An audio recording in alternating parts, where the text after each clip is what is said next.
I knew Lenora Blackwood was trouble the minute Hank introduced us 4 years ago.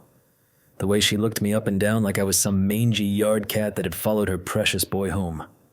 Her smile never quite reached those flint gray eyes, hard as the Georgia clay in August drought. "She'll warm up," Hank had promised, squeezing my hand in that reassuring way of his. Lord, was that boy wrong as rain in December? And yet here we were, our wedding reception in full swing at the Magnolia Gardens, the fanciest venue in Clearwater County that didn't require selling a kidney to afford. My mama's yellow cake with buttercream frosting, recipe guarded tighter than Fort Knox, was half eaten on the head table. The mason jars with fairy lights were twinkling like fireflies, just how I'd imagined since I was knee-high to a grasshopper. Everything was perfect. Until it wasn't.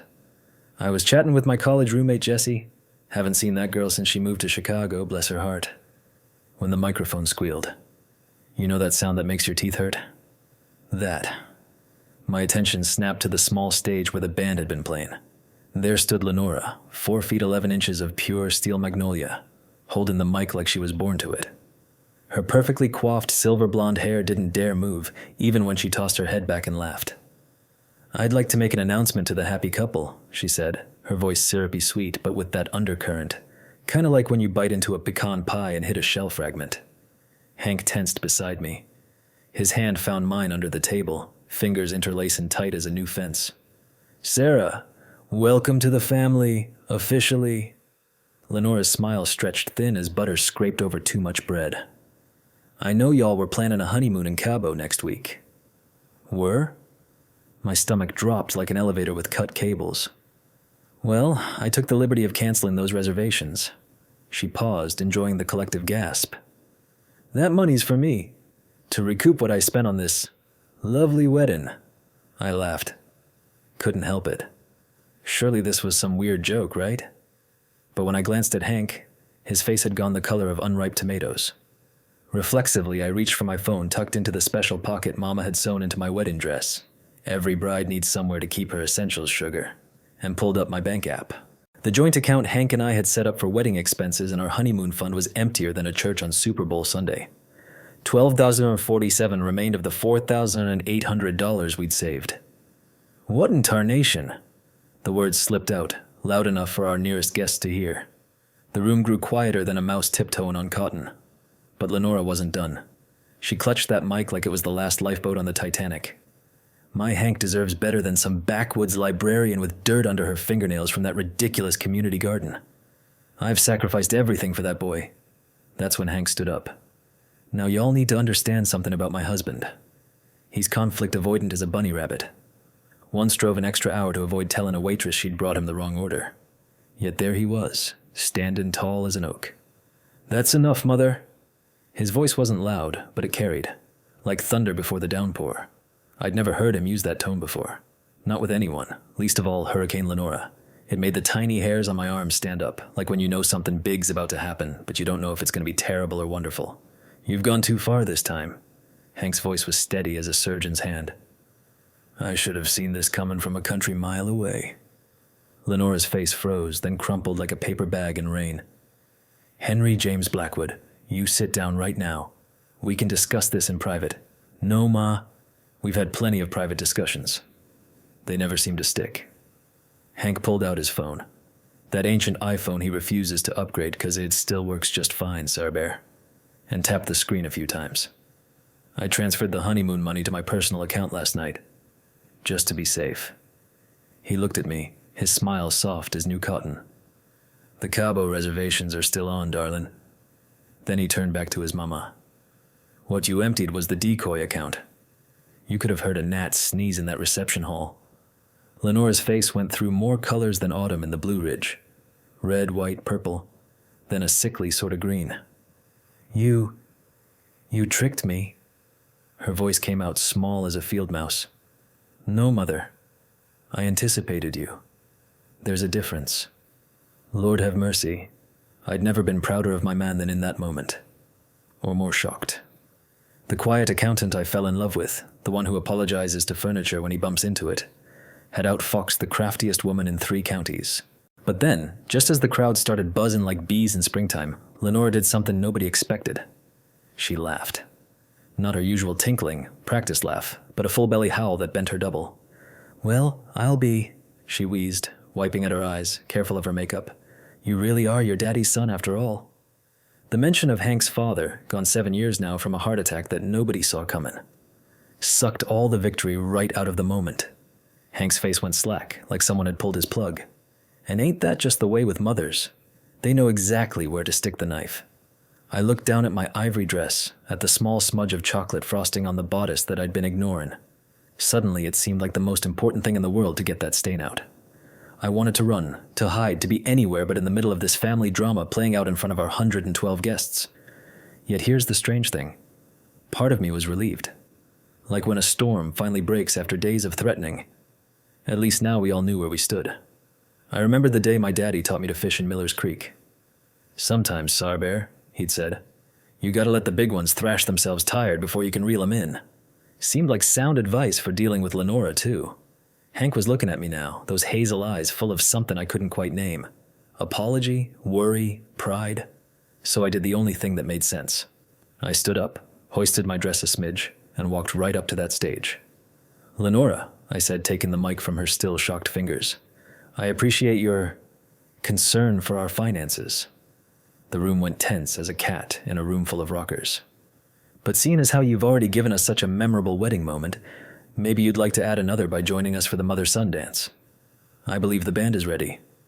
Should have seen Jessie's face. Eyes big as dinner plates. She'd witnessed enough of my temper flare-ups in college to know this serene exterior was about as real as Lenora's claim to natural blonde at 67. But sometimes the best revenge is refusing to give someone the fight they're itching for. My granddaddy used to say, "When someone throws manure at you, don't catch it. Step aside and let him stand there with dirty hands." Hank's expression shifted to something like wonder, as if I'd just pulled a full-grown rabbit. Not just any rabbit, but one wearing a top hat and bow tie, out of thin air. The band started up with "Wind Beneath My Wings." Lenora's choice, of course. Could she be more on the nose? As Hank reluctantly took his mother's hand for their dance, I retreated to my seat, smiling so hard my cheeks felt like they might crack like old paint. My matron of honor, Luann, slid over. "Girl, you've got the patience of Job and the poker face of a Vegas." She caught herself, remembering my Baptist upbringing. "Professional." I grabbed her champagne glass and took a generous swig. Years of elementary school library work. Try keeping your cool when 21st graders have a collective meltdown over who gets the last Dog Man book. We watched Hank and Lenora circle the floor. She was whispering furiously. He was nodding occasionally, face set like concrete. But my mind kept drifting to our honeymoon suite upstairs. Not for the reasons you'd think. I'd hidden my grand's quilt up there, the one with the secret pocket containing the deed to her farmhouse. My wedding present to Hank. 10 acres of land, 20 minutes outside town. Our fresh start, away from Lenora's shadow. He didn't know yet. I'd planned to show him tonight, after all the hoopla died down. Wasn't supposed to be this way. Me sitting here contemplating escape routes while my new husband danced with the she-devil who'd tried to sabotage our honeymoon. The same woman who'd accidentally sent my bridal shower invitations to the wrong address. Who'd insisted my cream wedding dress made me look washed out, bless your heart. Yet, strangest thing, watching Lenora's face as she danced with Hank, I caught something I hadn't seen before. Fear. Pure, undiluted fear, like a rabbit watching the shadow of a hawk. And suddenly, like one of the magic eye pictures from the 90s, everything shifted focus. This wasn't about me at all. I remembered something Hank told me once, on a night when we were laying in the bed of his pickup, counting stars like pennies. After Dad died, Mom would come sit on my bed every night for months. Just sit there while I pretended to sleep. Sometimes crying so quiet, I almost couldn't hear it. From across the room, Hank caught my eye and gave me that little half smile that had me hook, line, and sinker from the start. The song ended. Hank kissed his mother's cheek, stiffly, but he did it, and made his way back to me, threading through well-wishers like a needle through fabric. "You," he said, taking my hands, "are full of surprises, Sarah Blackwood."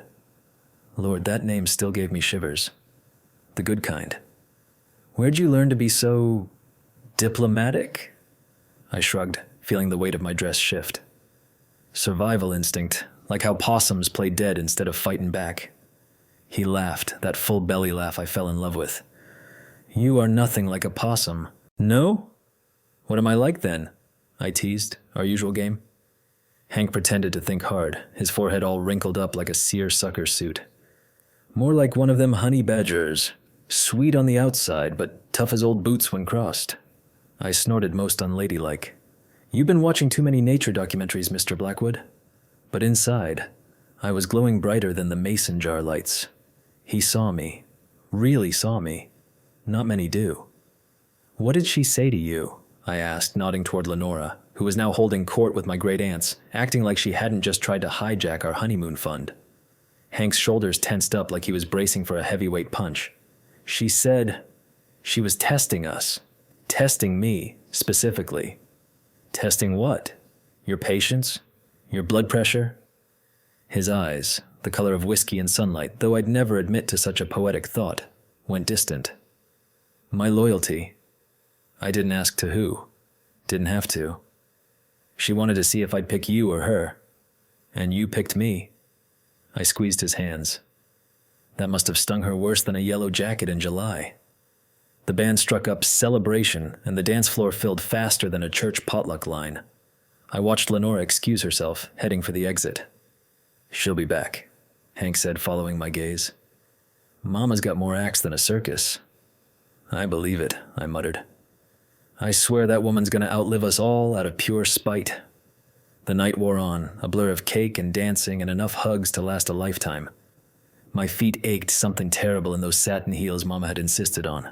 You can't wear cowboy boots to your wedding, Sarah Beth, I don't care if they are white. When we finally escaped to our suite, I kicked those torture devices across the room and flopped onto the bed, wedding dress poofing around me like a cloud. I'm exhausted, exhilarated, and everything in between, I sighed. Hank loosened his tie, a slow smile spreading across his face. Been quite a day, Mrs. Blackwood. That name again still gave me butterflies. Your mama, though. I started, then stopped, not wanting to ruin our first moments alone as husband and wife. Yeah, I know. He sat beside me, the mattress dipping. I'm sorry about all that. The decoy account was Jared's idea, actually. Your best man.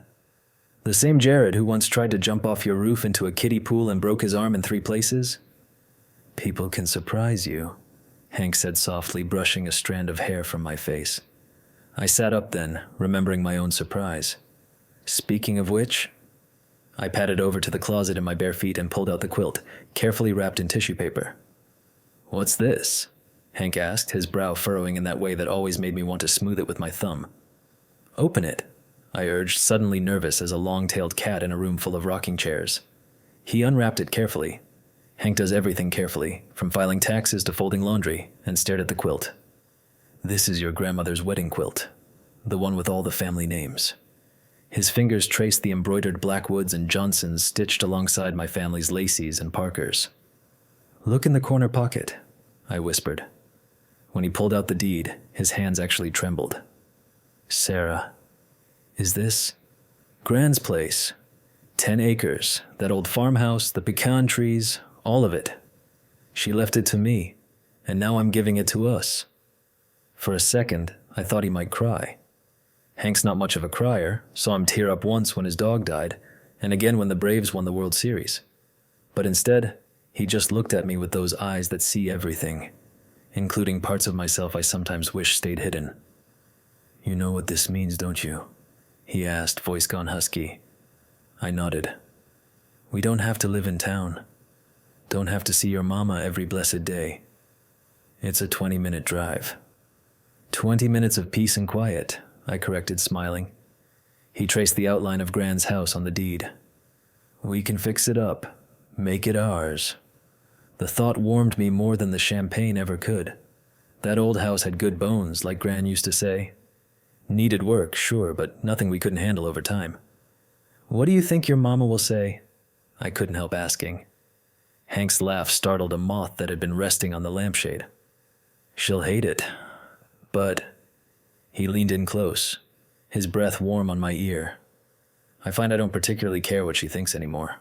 That's when I knew we'd be all right. Through whatever storms came our way. Financial, familial, or otherwise. Suddenly remembering something, I reached again for my phone. "What are you doing?" Hank asked, his voice gone all soft and honeymoony in a way that normally would have distracted me completely. "Making sure that woman didn't try to cancel our flight too. Wouldn't put it past her." I tapped furiously at the screen. Hank gently took the phone from my hands. "It's all taken care of. We fly out tomorrow at 11:45. First class." "First class? But we couldn't afford Dad's life insurance," he said simply. "Been saving a piece of it all these years. For something important." The mention of his daddy, a man I'd never met but heard plenty about, made me go still. "He would have liked you," Hank said, reading my mind the way he sometimes does. "Would have taken your side against Mama, too.